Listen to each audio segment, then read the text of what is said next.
ना मेरिट है इस केस में, इस केस के मुताबिक लंबे दिनों तक जेल में वो नहीं रहेंगे। लेकिन इसके अलावा यदि कोई केस का है तो उस केस का स्टडी करने के बाद ही बात कही जा सकती है। 41A का नोटिस दिया गया। 41A का नोटिस में क्या है, ऑनरेबल सुप्रीम कोर्ट ने अभी एक मार्गदर्शन दिया था। कुछ न्यूज़पेपर का जिक्र हो रहा है जो बहुत ही प्रतिष्ठित न्यूज़पेपर हैं, उनके खबर का भी भ्रामक खबर की श्रेणी में जो लोग कह रहे आना चाहिए। खबर सत्य होना चाहिए और स्टेटमेंट मीडिया का काम होना चाहिए कि केवल माने आप न पक्ष न विपक्ष, बिल्कुल तरह से निष्पक्षता के साथ आप लोगों को खबर चलानी चाहिए, तभी जाके इसकी साख बचेगी। सर एक और प्रश्न है, प्रश्न ये है कि सर मनीष कश्यप या कोई भी चैनल इस खबर को चलाया, उस पर पुलिस बेहिचक कार्रवाई करे और पुलिस कर भी रही है सर, बहुत अच्छा काम है सर। लेकिन मेरा प्रश्न ये भी है सर कि इस तरह के भ्रामक खबर फैलाने वाले, चाहे वो इंडिविजुअल हो, राजनेता हो या कोई और भी मीडिया हाउस, मैं नाम ना कहते हुए प्रिंट मीडिया हो या नेशनल चैनल हो, वो लोग भी अगर इस खबर को पहले अगर फैलाए हैं तो क्या उन पे कार्रवाई नहीं होनी चाहिए सर? देखिए, ये बहुत ही अच्छा प्रश्न है आपका। ये चूँकि आम जनताओं का भी ये बीच में एक जो बातें चल रही है, तो देखिए एक चीज़ आप लोगों ने पूछा, हालांकि हमारा जुरिडिक्शन किसी के मैं प्रवक्ता के तौर पर नहीं हूँ, लीगल पॉइंट पर आप मुझे बताएंगे तो मैं बताऊंगा कि क्या चीज़ हो सकता है। लेकिन आपने कहा, लेकिन दूसरी बात है कि एक जुरिस्प्रूडेंस का एक सिद्धांत है कि न्याय केवल होना नहीं चाहिए, न्याय होते दिखना भी चाहिए। तो ऐसे परिस्थिति में आप बिहार पुलिस के ऊपर यदि ये कोई प्रश्न उठा रहे हैं कि ये कार्रवाई होनी चाहिए, तो ये सदन के अंदर बातें उठी तो विपक्ष के नेताओं पर भी इतनी जल्दी कार्रवाई होनी चाहिए।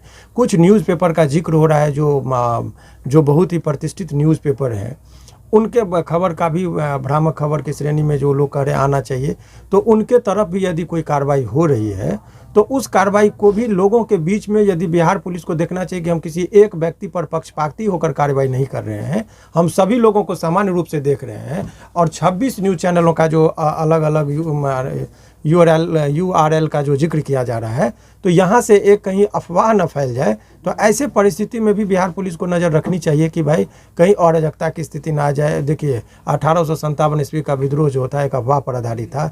गाय और सूअर की चर्बी की बात कही गई थी और ब्रिटिश हुकूमत हिल गई थी। तो अफवाह यदि है तो अफवाह को फैलने नहीं देना, ये भी जो है शासन और प्रशासन का काम है। तो एक अफवाह को आपने दबाने के लिए दूसरा अफवाह भी आ रहा है बाहर कि कुछ खास व्यक्ति को टारगेट करके ये कार्रवाई की जा रही है।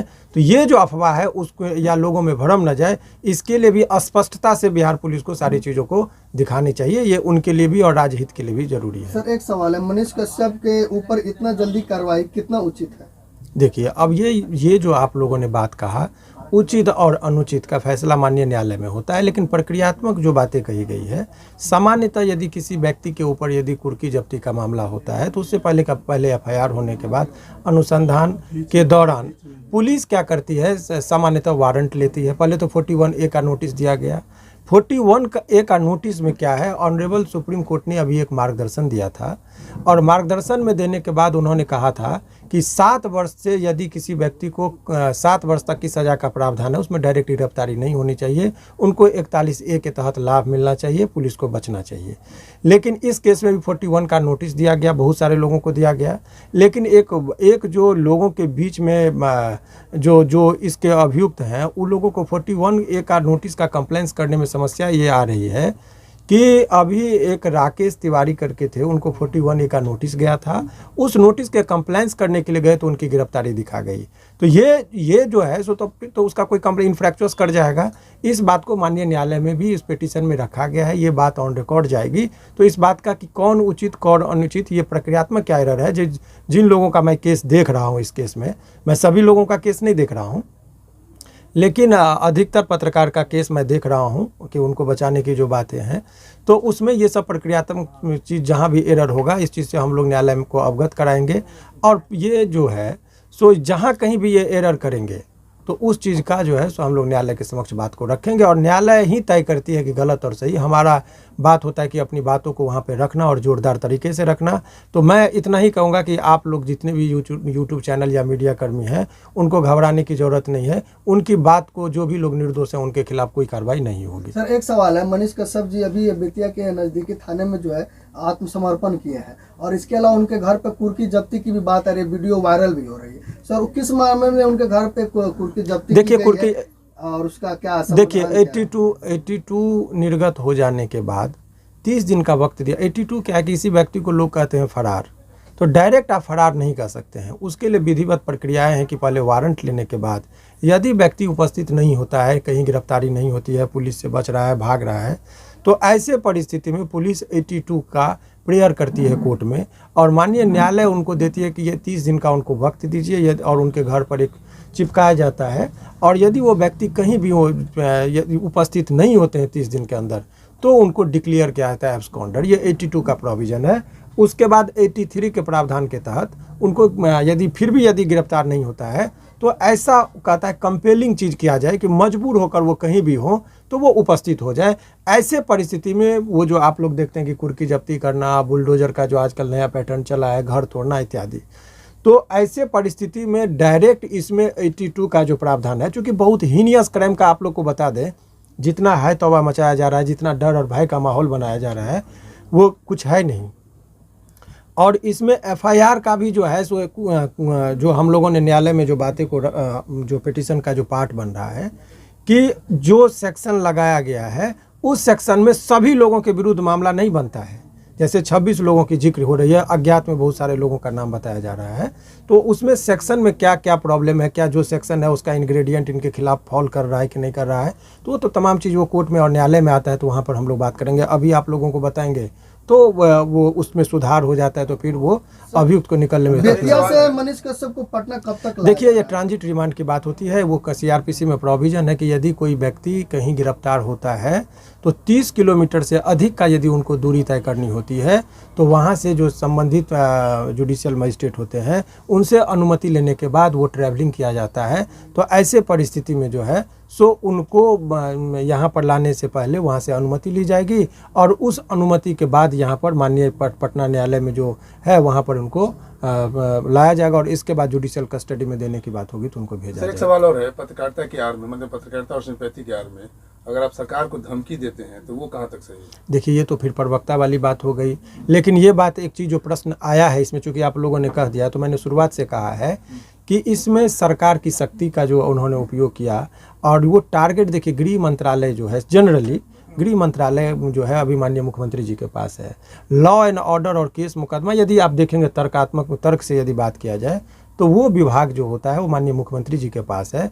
तो व्यक्तिगत यदि टारगेट जो तेजस्वी जी की जो बातें कही जा रही है, मेरा मानना है कि ये अज्ञानता बस उनके नामों का जिक्र हो रहा है, क्योंकि ये गृह विभाग जो है अभी माननीय मुख्यमंत्री जी के पास है।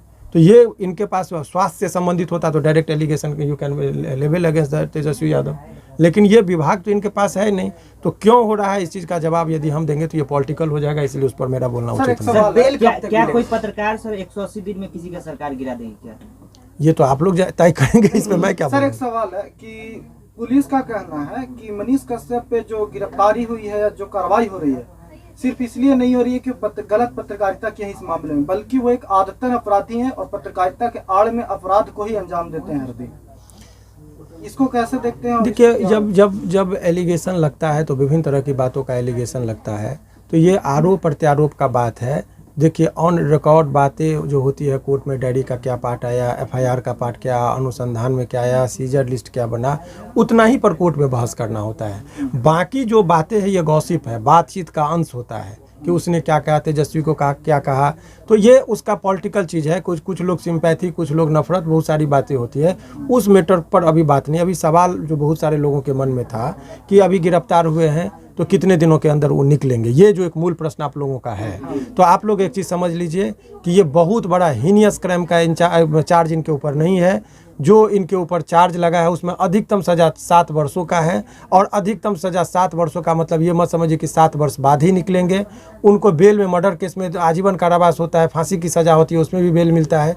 तो मेरिट ये होता है कि उस मैटर ये करता है कि आरोप कितना बड़ा हो छोटा हो मैटर नहीं करता है, कि उनके ऊपर साक्ष्य कितने आ रहे हैं, उनके विरुद्ध में पुलिस इकट्ठा करके साक्ष्य को ला रही है, वो मैटर एक तय करता है। तो ऐसे परिस्थिति में आप ये कह सकते हैं कि बहुत माने जो प्रक्रियाएं हैं इसमें बहुत लंबे, मैं कह रहा हूं कि बहुत लंबे दिनों तक इनको जेल में नहीं रहना पड़ेगा। पहले से भी उन पे कुछ हाँ, यदि अन्य केसों का जिस हिसाब से जिक्र है उसमें यदि बेल टूट गया तो बहुत लंबे दिनों के ट्रायल में ये सहयोग नहीं किए होंगे। अन्य केस की बात कर रहा हूं, तो वो इस केस के रिगार्डिंग आपको मैं दावे के साथ कह रहा हूं, जितना मेरिट है इस केस के मुताबिक लंबे दिनों तक जेल में वो नहीं रहेंगे। लेकिन इसके अलावा यदि कोई केस का है तो उस केस का स्टडी करने के बाद ही बात कही जा सकती है। क्योंकि इस केस को मैंने स्टडी किया, उसमें बहुत सारे अन्य अभियुक्तों का केस मैं देख रहा हूँ, इसी लिए मैं उस केस को स्टडी किया हूँ।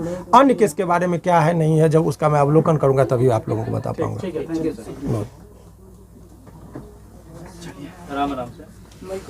तो इसमें